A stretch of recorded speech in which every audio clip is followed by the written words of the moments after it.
Orang tengok ke Pak PJ Bupati PD ya.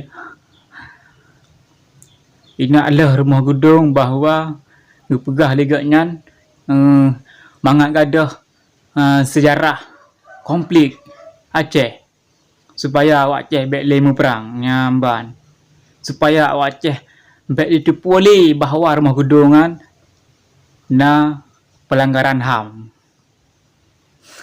Kini semikir le rakam tua. Sejarah rakyat pegada. Baik itu pulih lian ni tanya tengok. Nyan. Hanai lop laulai tapi. Memang palih dah.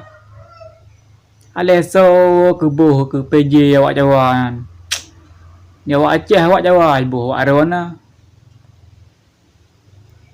Nyan dom PJ tejet lah. Pembongkaran rumah gedung. Gam langsung teriem. Gam cuma bak media tu, bak koran dah pegah bah. Langsung yang dia je. Kamu pun pegah bah. Kamu pegah bah tu karena kamu hanya pangkat. Jadi je pegah bah lagi nyoto. Lewat arwana yang kena pangkat gam-gam mandum. Lagi ketua DPRA pun Yahya. Tidak ada. Bahawa juga hancur pembongkaran rumah gedung nyan. Tidak ketua DPRA juga rumah gedung. Segala bongkar rasa. No kali bongkar apa adanya. Tamsilan di dah pegah abah. Belai nak acok kemerdeka Aceh.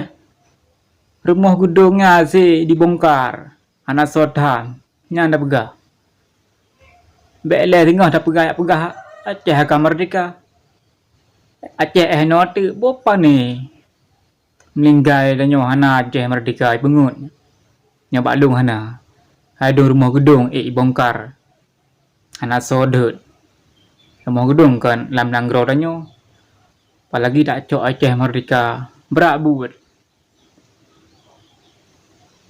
Emang seluruh masyarakat Aceh bengeh.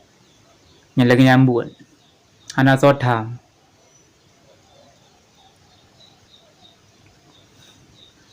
Baik pegah derwagam.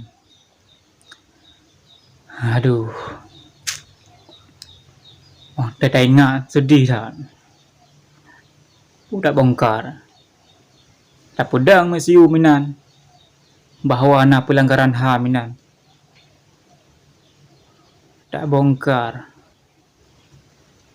Alahum. Meribero masyarakat Aceh bengeh.